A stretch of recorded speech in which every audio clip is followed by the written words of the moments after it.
Germany to protect themselves from Russia, but that just goes back to old wars. I had a great question that I blew it by trying to be funny. That was good. I like that. Yeah, it had to do with the motivation behind Romanov's. Well, I mean, I maybe I missed it in some part of the blog I didn't read. What is driving Russia or the Soviet Union in '87 to drive into Europe after all the years they didn't do anything? Well, like I mentioned before, Romanov and the hardliners, their attitude, in Blog World 1987, is pretty similar to what the hardliners felt in 1991 when they actually tried a coup. As far as what got them to the point where they actually decided to start a war, they realized that the Soviet Union was a declining power, and every day that went by declined that power even more. And even more important, every day that went by made NATO stronger. 1987 was a point in time when we were going from equality with probably the Warsaw Pact to superiority. Our new weapons were coming online in pretty good numbers. The attitude in Europe had really changed, and you see that with Operation Desert Storm. The army that went into the Saudi desert to defend it and then to liberate Kuwait, that was the same army that was going to be tagged with saving Europe from a Russian attack. And it was probably the best army we've ever put into the field.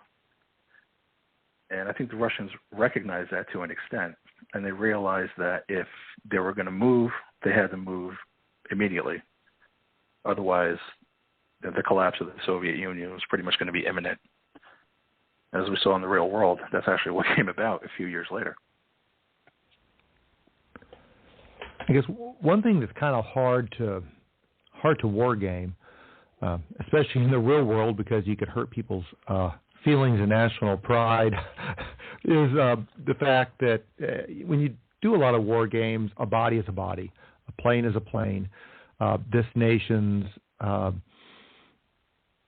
mechanized infantry brigade has the same capabilities as that nation's infantry brigade.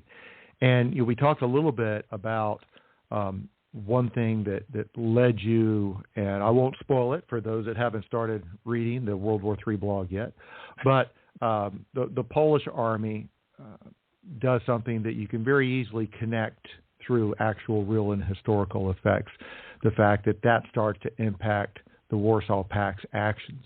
When you're looking at NATO forces and what we called in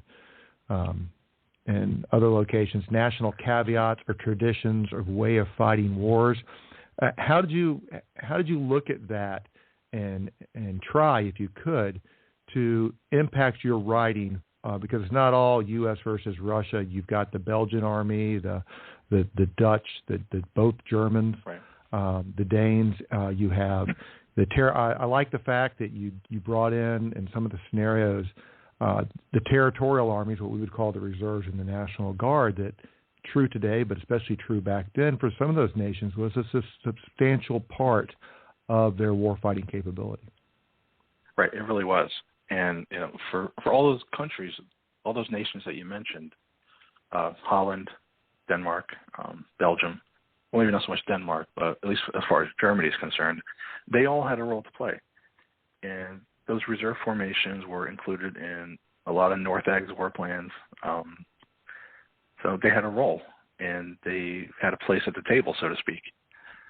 So it really wasn't that hard to bring them in. Sometimes they would come in as replacements. Once in a while, they would come onto the line as just fresh units, intact, and have to take on the Soviet attack. It's really a lot different than the way a lot of those countries look at their reserves nowadays. Some of them kind of look at it as filler. Some of them look at their reserves pretty much tailor-made for non-combat roles. So very different from the way it was in 1987. So it was definitely easier to bring them into the fight in the blog than I think it would be if I was going to do a blog set in contemporary times in Europe. You know, it just wouldn't have the same impact. Yeah, one other question I had was about mine warfare. I'm questioning about mine warfare at sea. I notice you have a lot of mine laying going on in your blog, but I don't recall, and maybe I just missed it, much mine sweeping. Mostly, I think you had some point where somebody's subs, probably the Russian subs, were trying to figure if they could figure out the pattern of the mine laying country's minefield. Yeah, that was in the Baltics, around Denmark and all. They were trying to kind of thread their way through. Honestly, mine sweeping and mine countermeasures is not a topic I'm up on. And I tried to do some research in it, and it was just like the more that I researched and the more that I learned, the more complex it became. So I just tried to keep it as simple and as light as I could. So, well, bless you for your answer. No, bless you for your answer. It's extremely complicated and extremely time consuming, and a lot of people don't. Yeah, it really is. Some of the war games I've been involved in, people just assume it away rather than thinking, well, we're going to spend a couple of weeks or more trying to figure out where these things are. So right, exactly. It's not easy. Yeah, I just want to double down on that. I think your answer is perfect. And that's one of the lessons that people can take away, and obviously you've taken away, is when you look at since World War II, what has hurt the U.S. Navy more than anything else, it's been mines, and dumb mines at that. Yeah, very true. Still an active duty officer, been a guest of the show, friend of the show as well, Matt Hipple. He's actually over in Europe, and everybody can either be reassured or frightened, depending upon how much they know Matt. He's going to wind up being one of the U.S. Navy's experts on mine warfare when he gets through in Zeebrugge in the NATO Mine Command there that he's at. It is real complicated, especially when you like you said, when you start researching it and then you realize what the capabilities of mining are versus the capability of getting rid of the mines.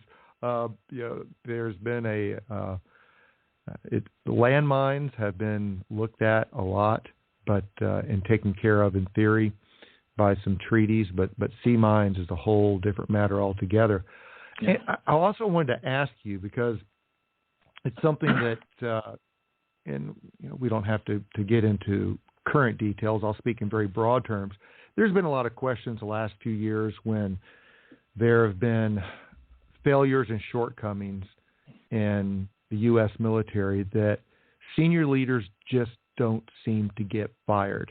They'll relieve a commander, lieutenant colonel, captain, colonel for a bad command climate survey, but you can have huge problems and there are no relieving of flag officers, which hasn't always been true in the U.S. military. We have kind of a great tradition of firing incompetence, giving people a chance to recover, and they can come back later.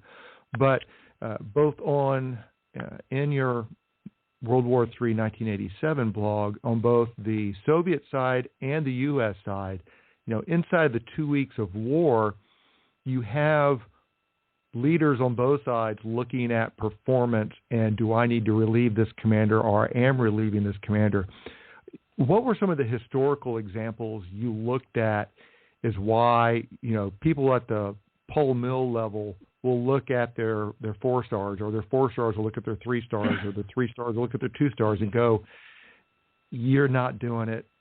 Go, I'm going to have somebody else come in and we're going to do it better, and how quickly that can actually occur. I think historically, we can go back to World War II. Anybody who's seen the movie Patton, realizes that when he came into North Africa, he was brought in as a replacement for a commander there who just wasn't getting the job done.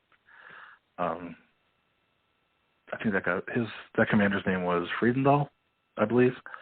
But he suffered the first Army defeat of the war, the first U.S. defeat of World War II, Army, yeah, at Kasserine Pass. So defeat is going to definitely send a general packing. There's just no way around it. In the blog, and not to spoil it for anybody, but at one point, the American an American general, in this case it was General Galvin, who was the commander back in 1987, he relieved the commander of the Northern Army Group, who was British.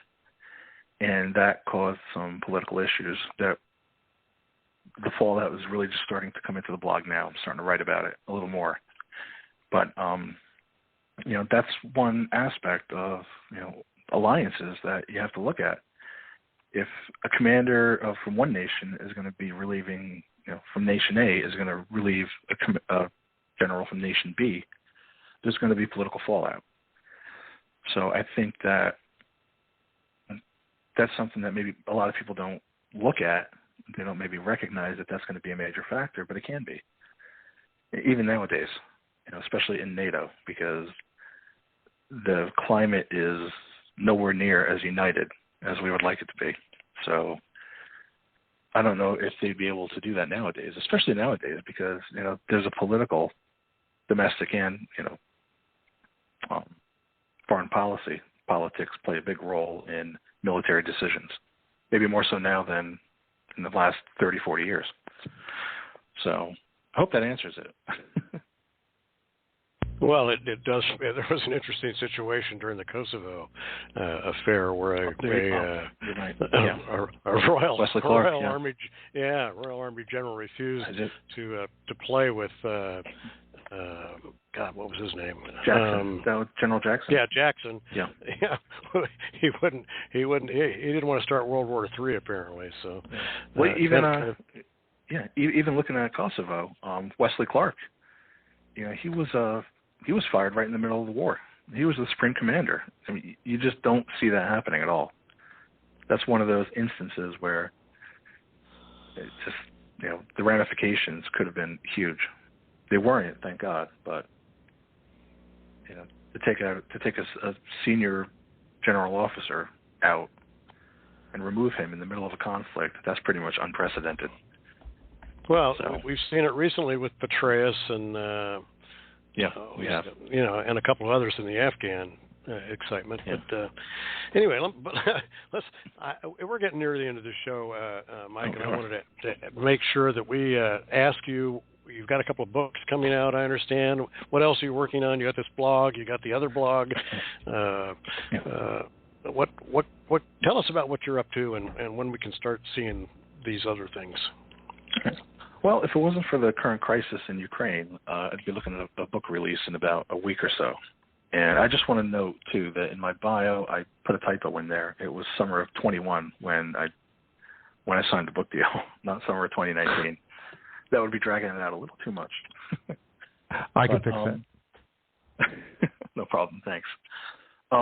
That book is on the shelf right now because of what's happening in Europe.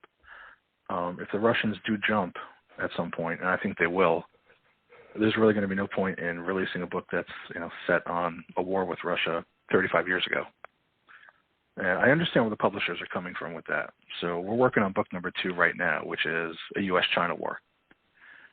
I just wrapped up the outline with that, and I'm starting to get into the deeper drafts. One of my researchers, Byron, he's helping me out with that on the research side. He's going to be getting some work pretty soon.